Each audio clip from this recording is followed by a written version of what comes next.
Future-Proof is sponsored by Equipping Young Adults for Life, inspiring student resilience, championing hope.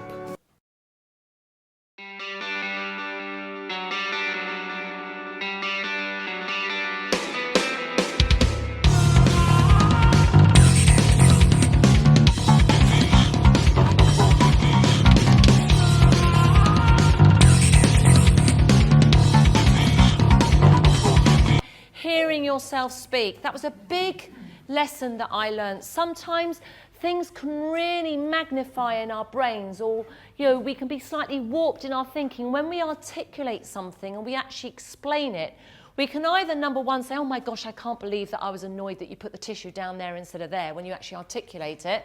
Or you actually learn something when you hear yourself speak. You're absolutely right, and some people will go a certain part way through that journey and then sabotage towards the end, or have you through that fear. I love the definition. I don't like Churchill's definition of failure, which is he just went from through his life from one failure to the next. Although I now find it amusing, but when I wasn't in such a good place, I found that quite destructive in my mind.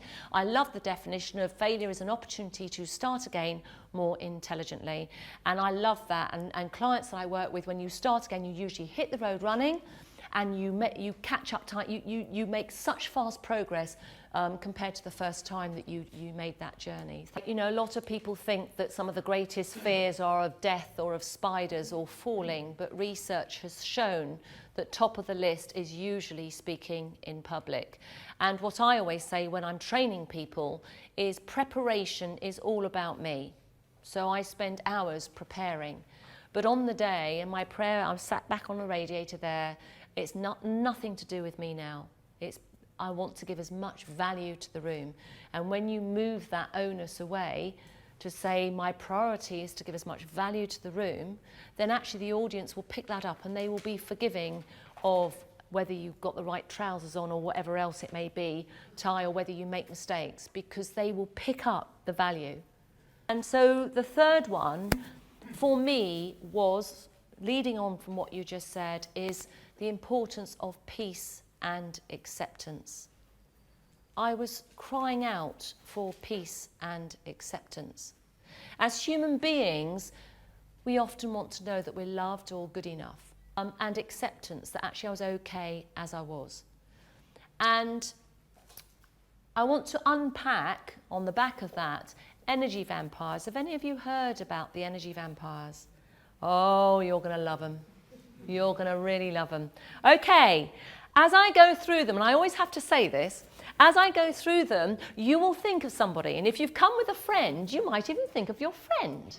But hold your laughter, because in a moment, they might be thinking of you.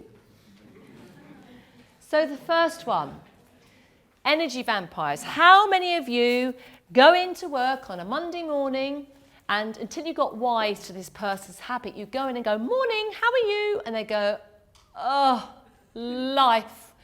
Oh my gosh, well, the weekend was terrible, and my car, and my horse, and my dog, and my bike, and they just give you this list of what we call the poor me's. Now, we all have bad days, we know that. These people are not just selective bad days only.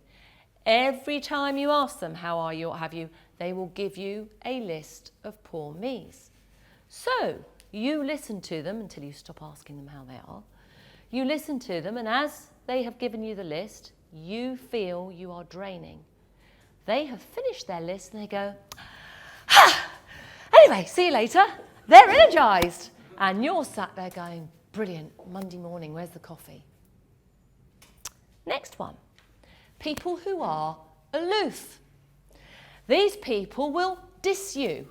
Phone call goes, we've all done this in our time. Somebody, and you've had a few words, whatever else, and you go, I'm not taking that call yet, and you diss it. Or they'll talk quietly in the workplace or something, and they actually want you to follow and chase them.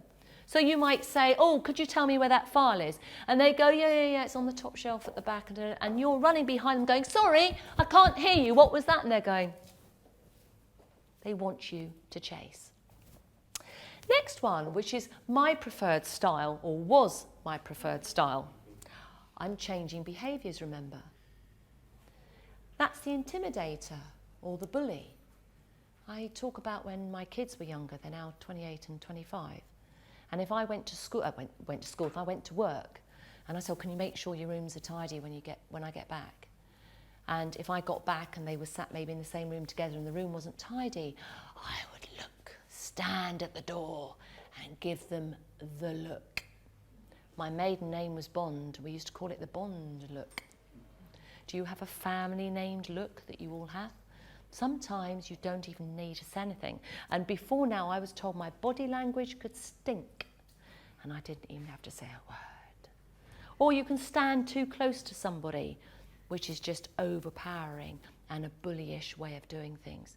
You might find people at work, again, who might like to operate in that way. They're in your face. They're either using language or body language, intimidator or bully. And the last one was my husband's preferred style, which is the interrogator. Question after question after question after question, very, very often jumping from subject to subject. Oh, by the way, that phone call came in. What did they say? Oh, and did you take that letter down the post? And what? How much was that? How much? Sorry, how much? How much? And you're going, "Blah." They know that you are feeling drained, and they have done it because they are searching for energy. Do you know most arguments happen before a meal? When your blood sugars are low? So the energy vampires flag up for me the fact that we all need energy, so we will get it from somewhere. So I want to lead you forward to a positive way of getting energy. We call it VTO, value to others. If you give value to other people, it will give you a warm feeling of satisfaction. So imagine yourself as an emotional bank account. Every time you do something nice for somebody, remember their name, open the door, buy them a coffee, whatever it is, you will get a warm feeling of satisfaction which will fill up your emotional bank account. The big thing about VTO is it has no strings attached to it whatsoever. So it's not really the same as karma and other things, and I don't want to get in that debate if I've said something wrong, but it is literally, in a way, VTO is almost like a selfish thing to do. Because by me giving value to somebody else, then that warm feeling is filling my emotional bank account. And when my emotional bank account builds, I will feel worthy of success. I will feel worthy of what has come my way. So I will take the keys to that Rolls Royce as the client leaves the country and says, I'd like to give you a gift, Sarah. And I'll say, thank you very much, because I feel worthy of it. So I actually would suggest VTO in some kind of way is a selfish thing to do. You are using the people you are giving value to as a vessel to give you that warm feeling. So there is no attachment. There's nothing like, well, I'll do it for you and it will come back to me.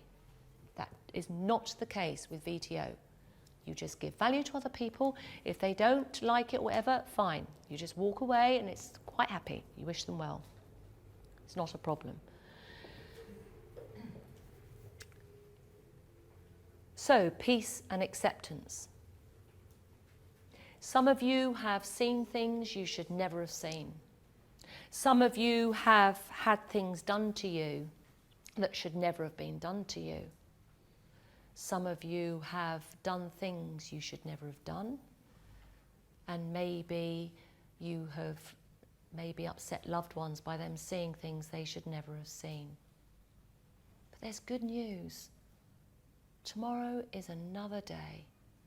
Do not think that because you've made mistakes that you can't go out and start again and be an example to other people and to change tack. You know, when we change, there is risk. You can't get one without the other. But when you decide to create change in your life and take responsibility, because I have been on this journey of learning emotional intelligence because I needed to have change. I was a wreck how I was. But I still meet people now who have crisis and they're still where they were. And then I have another one and another one and another one. So when we create change and want to do something different, it means turning round and doing something completely different. So you are not defined by what other people say about you. Do not let anger, fear, rejection or guilt hold you back. And I want to talk about forgiveness. That was a big one for me. Somebody spoke to me and said, Sarah, when you forgive somebody, you release a prisoner. And I said, yes! And I'm not ready to let them go. They said, you interrupted me. Sarah, when you forgive somebody, you release a prisoner. The prisoner is the person holding the grudge. And for me at the time, it was a huge